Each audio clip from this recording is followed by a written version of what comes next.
जिन्दगी यहाँ के गर्ने भन्नुहुन्छ म 2 देखि 3 वर्ष चाहिँ लोकसेवालाई छुट्याउनु भन्छु कि 2 देखि 3 वर्ष चाहिँ लोकसेवालाई चाहिँ छुट्याउनु भन्छु कि मैले चाहिँ हैन पहिलो वर्ष तपाईहरुलाई सिलेबस बुझ्दै जान्छ लोकसेवा पढ्न पहिलो वर्ष त यता र उता तिरिमिरी हुँदै गइसक्छ एभरेज स्टुडेन्टलाई कोही पहिलेदेखि घरमा सेल्फी हुन्छ प्यारेन्ट्सहरू दाइ दिदीहरूले पढ भने किताब लगिदिया हुन्छ ह्यापी बर्थडेमा उनीहरूले पढिरहेको हुन्छ उनीहरूले पहिलो वर्ष 1-2 महिनामै कभर गरिहाल्छन् नभए केही थाहा छैन आफ्नो फ्यामिली रिलेटिभसँग कोही पनि छैन कोहीले तपाईँले सजेसन दिइरहेको छैन एकैचोटि आउनुभयो भने सुरुमा तपाईँ सिलेबस र टपिक्स सर चिन्दै जान्छ सरको अनुहार चिन्दै जान्छ सरको बानी बेहोरा अनुहार यो सर ठिक छ यो ठिक छैन यो राम्रो यो नराम्रो भन्दै एक सिजन गइहाल्छ दोस्रो वर्ष तपाईँको बेस्ट तयारी भइसकेको हुन्छ दोस्रो वर्ष चाहिँ तपाईँ मैले यो जिन्दगीमा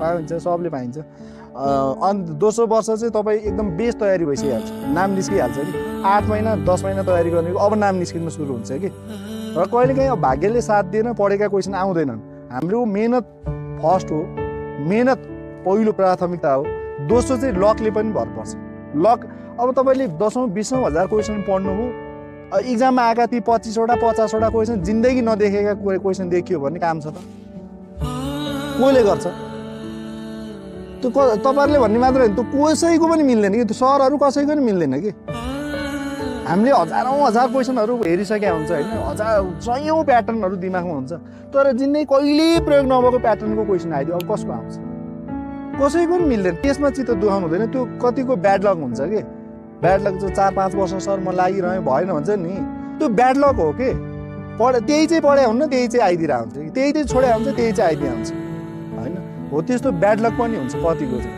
कतिको चाहिँ भाग्यमानी हुन्छ थोरै पर्छन् जे पढ्यो त्यही फ्याट आउँछ पहिलो लटमा निकालिदिन्छ लौ 3 महिनामा नाम निस्क्यो भने चाहिँ अरूलाई त के भयो भनेर अरूलाई तताइदिन्छन् हैन अब फेरि लकीले हो क्या त्यो चाहिँ लकी पर्सनहरु हो कि 3 महिना हुन्छ निस्किन्छ कहिलेकाहीँ त अब पढाइ आइदियो रिटर्न राम्रो स्किल पहिलेदेखि लेखेर चाहिँ राम्रो भएका चाहिँ त निकालिहाल्छ नि त्यस्तो पनि हुनसक्छ त्यो चाहिँ भाग्यले पनि हो कि निधारमा छैटौँ दिनमा भ्याट निस्कियोस् भनौँ त भ्याटै हुनसक्छ नि त हैन त्यस्तो हुन्छ त्यो भएको हुनाले 2-3 वर्षलाई चाहिँ एकदम खटिनुस् एकदम लाग्नुस् मेहनत गर्नुस् छोड्दिनुस् त्यो 1 वर्ष 2 वर्षको समय चाहिँ जीवनमा त्यति उमेर कमै हो मेरो भनेर नि पढ्नुस् कि अस्ति मैले भनेको थिएँ हैन 80 वर्ष हुनुहुन्छ भने 1 वर्ष घटेर 79 वर्ष बाँचे सम्झिनुस् 1 वर्ष मरेर लोकसेवा पढ्नुस् हो शिक्षक सेवा आयोग लोकसेवा आयोग सुरक्षा निकाय जे पढिनु 2 वर्ष चाहिँ 80 वर्षमा 78 वर्ष बाँचे सम्झेर 2 वर्ष मरे तुल्य भएर पढिदिनुस् नाम निस्केपछि करियर बन्छ तर 2-3 वर्ष फुल्ली लाग्ने भनेको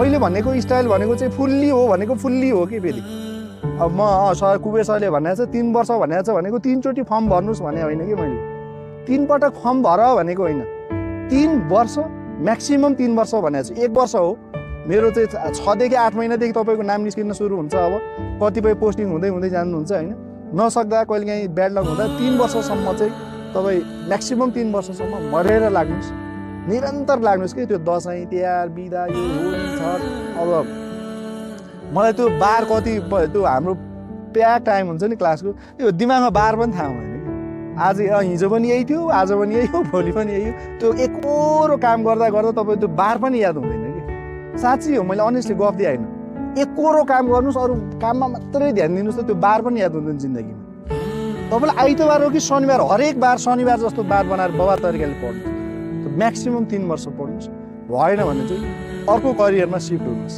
यही पछि कुद्नुस् चाहिँ म भन्दिनँ है फेरि म यसको पछि कुद्नुस् भन्दिनँ किनभने ढिला भइसकेको हुन्छ कि तपाईको उमेर गइसकेको हुन्छ अनि किनभने पछि केही गर्न सकिँदैन हैन नजिकको मान्छेलाई मसँग भेट्दा मैले दिने सल्लाह चाहिँ केटा मान्छेले लेडिज केटाकेटी सबैले अबको युथले अबको जेनेरेसनको युथले अब त कम्पिटिसनको युथ जेनेरेसन भइसक्यो अबको समय भनेको त यति स्पिडली बढेको छ भनेको हामीलाई हरेक स्पिड भनेको चाहिँ घडी फास्ट हुने स्पिड होइन हाम्रो आवश्यकताहरू बढेका छन् नि हिजो बुवालाई हजुरबुवालाई चाहिने बेसिक निड्सहरू भन्दा अहिले हाम्रो बढी चाहिन्छ हिजोको बेसिक निडहरू भन्दा अहिलेको बेसिक निड त बढिसक्यो साथीहरू अहिले मोबाइलमा रिचार्ज कार्ड हालेर जति बोल्छु त्यतिखेर फ्यामिली पालिन्थ्यो मान्छेको अहिले मोबाइलको डाटाले जति पैसा खाइदिन्छ पहिला एउटा परिवार पालिँदैन थियो गाउँमा त एउटा कति हुन्छ गाउँमा त मजाले पालिन्थ्यो नि किनभने तरकारी धान गहुँ मकै आफ्नै हुन्थ्यो अहिले हामीले रिचार्ज कार्ड हाल्ने पैसा 2-4 हजार 5 हजारले त महिना धान्दैन थियो गाउँमा 4-5 हजारले गाउँमा खेतीपाती आफ्नै भएको मान्छेलाई त 4-5 हजारले मजाले मासु भात खानु पुग्ने, मासु किन्ने त हो नि। अरू आफ्नै हुन्छ, गाई भैँसी छँदै थियो, दुध थियो होइन, तरकारी थियो, सबै थियो। हाम्रो रिचार्ज कार्डको पैसाले पहिला मान्छे खुसी हुन्थ्यो। जति पैसाले पहिला तपाईँको बुवा, मेरो बुवा, हजुरबुवाको पालामा खुसी हुन्थ्यो नि, त्यति पैसा त तपाईँ हामी अहिले मोबाइलमा डाटामा खर्च गर्छ। भन्छ हाम्रो निड्सहरू बढिसके साथीहरू। अनि अब हामीले करियरको पोइन्ट्स तपाईँ स्टार्ट जरा गाड्नु पर्ने भनेको 20 देखि 25 वर्षभित्र जरा गाडिसक्नुपर्छ। कोर एरिया भने जस्तै कोर जरा कि म यो फिल्डमा लाग्छु भने त्यो फिल्ड तपाईँले हाँगो समाति सहयोग गर्नुपर्छ। हाँगो समाति सहयोग गर्नुपर्छ। तपाईँ पसल खोल्नुहोस्, किराना पसल खोल्नुहोस्, ग्यास पसल खोल्नुहोस् होइन, कुखुरा पाल्न सुरु गर्नुहोस्, चाहिँ त्यो खसी पाल्नुहोस्, वा विदेश जानुहोस्, कोरिया जानुहोस्, जापान जानुहोस्, सुब्बा आउनुहोस्, खरदार हुनुहोस्, प्राविको शिक्षक हुनुहोस्, निवाविको शिक्षक हुनुहोस्, माविको शिक्षक हुनुहोस्। म्याक्सिमम 25लाई चाहिँ तपाईँ 27-28 बनाउनुहोस्। त्योभन्दा पछाडि जानुभयो भने अब तपाईँलाई जाँगर मर्छ, इनर्जी हुँदैन कि। अब इनर्जी कम हुन्छ कि। पहिला 20 वर्षको उमेरको चाहिँ म जे पनि गरिदिन्छु काम भन्ने इनर्जी र 30-35-40 पुगिसकेपछि त्यो शरीरले पनि अब डर हुन्छ कि, लगानी गर्न पनि डर हुन्छ कि। तपाईँले 25 वर्षमा त म कमाइहाल्छु नि भविष्यमा भनेर तपाईँ इन्भेस्ट गर्न सक्नुहुन्छ, रिस्क लिने आँट आउँछ तपाईँको। तर जब तपाईँ 30 वर्ष कट्नुहोस्, अब बिहे हुन्छ। केटी मान्छे त अन्त 25-26मा बिहे गरिदिनुहुन्छ, अब बिहे हुन्छ। केटा मान्छेलाई बिहे भइसकेपछि जिम्मेवारी बोध हुन्छ, परिवार पाल्नुपर्ने, बच्चा पढाउनु पर्ने होइन। अब तपाईँको पहिला आफू एकजनाको आवश्यकता हुन्थ्यो, अब एकजना त बिहे गरेको दिन थपियो, त्यसपछि के थपियो, थपिन सुरु हुन्छ, आवश्यकता बढ्यो, अब प्रेसर सुरु हुन्छ दिमागमा, मेन्टल चाहिँ अब तनाव हुन्छ। अर्को साथीले प्रगति गरिसक्छ, अर्को साथीले घर हालिसक्छ, जग्गा किनिसक्छ विदेश गएर होइन। आफ्नो दिमाग तातिन सुरु हुन्छ। किनभने बुढीलाई किन्नु पऱ्यो, बच्चालाई किन्नु पऱ्यो, पढाउनु पऱ्यो स्कुल। अब त कति महँगो भइसक्यो, छ कि छैन हो। त्यो भएर तपाईँले बरु यो बिचको उमेरलाई चाहिँ त्याग दिनुहोस् कि। 20-22 वर्ष, 23 वर्ष, 24 वर्ष उमेरलाई म यो उमेरै छैन मेरो जीवनमा भन्ने, मरेर पढ्ने र नाम निकाल्ने। जसले चाँडै निकाल्यो ऊ चाँडै सक्सेस हुने, यही हो रेस। जिन्दगीको रेस भनेकै होइन। मैले तपाईँले अरूलाई सल्लाह दिने, जस्तो अब 30 कटेको हुनुहुन्छ नि, जस्तै 30 अहिले यहाँ 30 वर्षदेखि 35 वर्षका हुनुहुन्छ, लेडिजहरू 39 का पनि हुनुहुन्छ, 38 को पनि हुनुहुन्छ नि। बढी उमेर भएको साथीहरू हुनुहुन्न त अहिले क्लासमा। ल तपाईँको मनमा मैले भनेको कुरा मनमा छ कि छैन ल भन्नु न। आज तपाईँ 35 वर्ष 38 वर्षमा जागिरीको लागि तयारी गर्दै हुनुहुन्छ, कति गाह्रो छ अहिले भन्नुहोस् त। छोराछोरी पढाउनुपर्छ, छोराछोरी आयो खाना खुवाउनुपर्छ, रुन्छ, च्याँ गर्छ, दिशा सफा गऱ्यो, नुहायो, उसलाई नुहाउँ कि आफू पढाउँ, उसलाई खाना खुवाउँ कि टाइम हेरेर खुवाउनु पऱ्यो, बिरामी हुन्छ हस्पिटल कुदाउनु पऱ्यो, राति 12 बजे बिरामी खुवाखुङ गरे कुदाउनु पऱ्यो। अब तपाईँले तयारी गर्नलाई तपाईँलाई कति टेन्सन छ, कति प्रेसर छ तपाईँलाई ल भन्नुहोस् न। 30 वर्ष कटेपछिको साथीहरूलाई अनि अहिले जे पढ्न जोस आछ, तपाईँले 24 वर्षको उमेरमा पढ्दैको भए यस्तो तनाव थियो। 38 वर्षको साथी म छु भन्नुहुन्छ होइन, यहाँ हुनुहुन्छ नि। अन्तिम 40औं वर्षको अन्तिमचोटि फर्म भरेर नाम निकाल्ने मान्छे नि देखाएको छ नि मैले।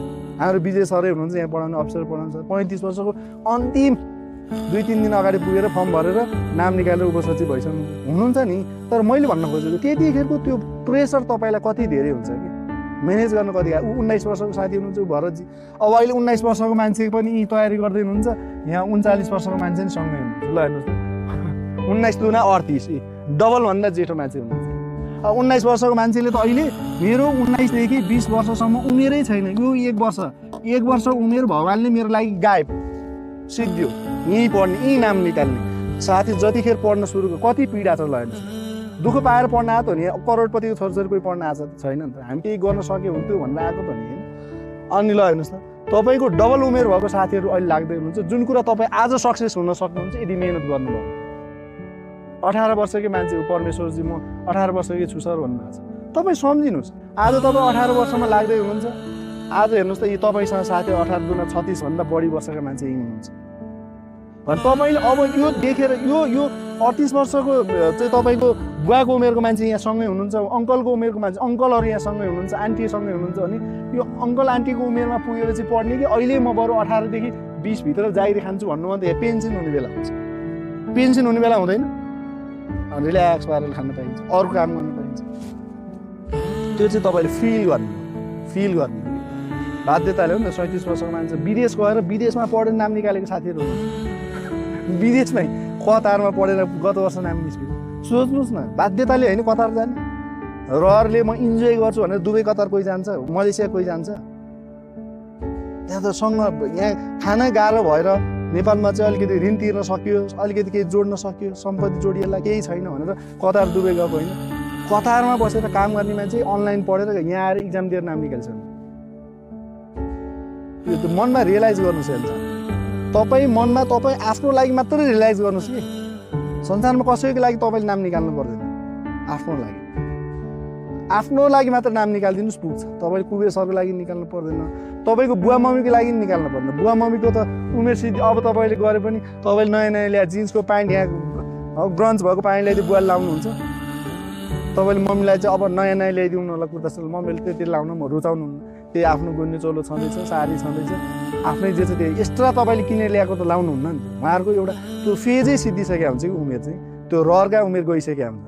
आँखा अगाडि छोराछोरीले प्रगति गरोस् भन्ने आँखा हेर्दा खुसी हुन पाए हुन्थ्यो, त्यति हो। तर बाँच्नु पर्ने को, जिउनु पर्ने को? ल 80 70 75 वर्ष उमेर राख, 18 वर्ष, ल 20 वर्षमा नाम स्कुल 55 वर्षसम्म जिन्दगी मोज हुन्छ। 55 वर्ष मोज गर्न चाहनुहुन्छ, तनाव रहित जिन्दगी बाँच्नुहुन्छ, करियर सक्सेस भएको मान्छे 55 वर्षसम्म तपाईँ खुसी हुन सक्नुहुन्छ। अहिले 18 देखि ल 18 वर्षका लागि मैले टार्गेट गरेँ, यो पछि सबैलाई यही हो है। ल 18 देखि 2 वर्षको जिन्दगी तपाईँले मरे भन्ने सम्झेर पढ्न थाल्नु त केही फरक पर्दैन कि त्यो 2 वर्ष। 2 वर्षको मेहनतले 55 वर्ष आनन्द, 55 त्यसपछि छँदैछ। 55 वर्ष दुःख पाउने कि 2 वर्ष दुःख पाउने?